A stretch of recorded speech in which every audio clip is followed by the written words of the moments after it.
Yo guys, what's up? Meron kaming invitation ngayon from VST. So mamimit namin si Microsoft, si Intel, sila Acer, Lenovo, HP, Dell. Sino pa ba? Si Asus, no? So mamimit namin sila doon sa VST, na-invite kami. So minsan lang to. Kailangan natin makita to guys kasi ito yung isa sa gustong mangyari ng laptop.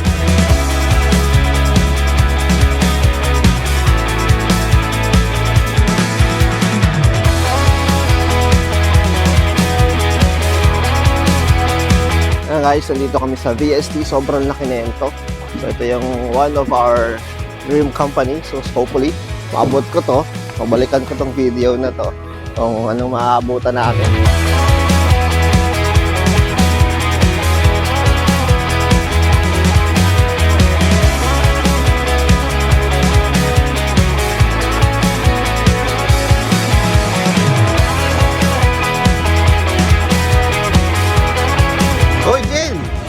Miss Jennifer!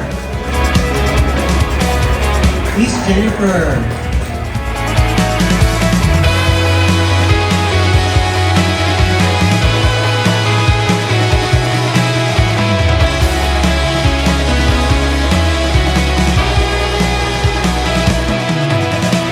Kasi di ba dati, store lang tayo maliit. Hanggang nagkaroon tayo ng warehouse. Then, so pagdating natin dun sa kanina, parang nakakatuwa kasi ang laki na niya. Office with warehouse siya. As in, kaya sabi ko sa next goal natin is yun na, yung ganung, ganung kalaki na. Pagpasok mo pa, sobrang ganda. Yung makikita mo, maliit lang dahil sa atin. Maliliit lang yung ilang piraso lang. Yung mga sales natin. Doon, lahat ng brand.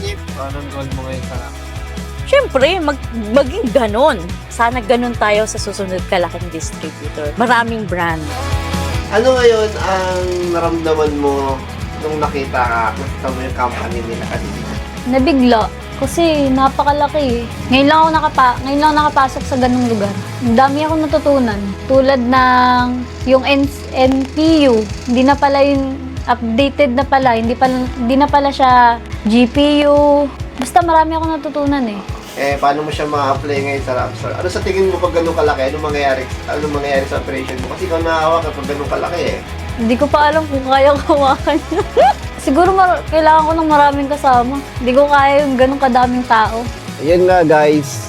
So nakita nyo kanina, ito yung first time na invite kami sa sobrang laki ng company na to. Na-meet ko si Intel, no? Na-meet ko si Microsoft. Yung behind between Lenovo, si Dell, si HP, si Asus, saka si Acer. So lahat yan available niyan sa RAM Store guys. So nakita ko yung company nila, no? Alam niyo parang ganun, parang ba't kaya kami sa ganun. So nakaka-inspire na hopefully sana, no? Aabot kami sa ganung classic operation, no? Alam ko hindi kaya ng isang tao yon. Alam ko na hindi yun obra kung ako lang mag-isa. Pero alam ko na makakabalik kami.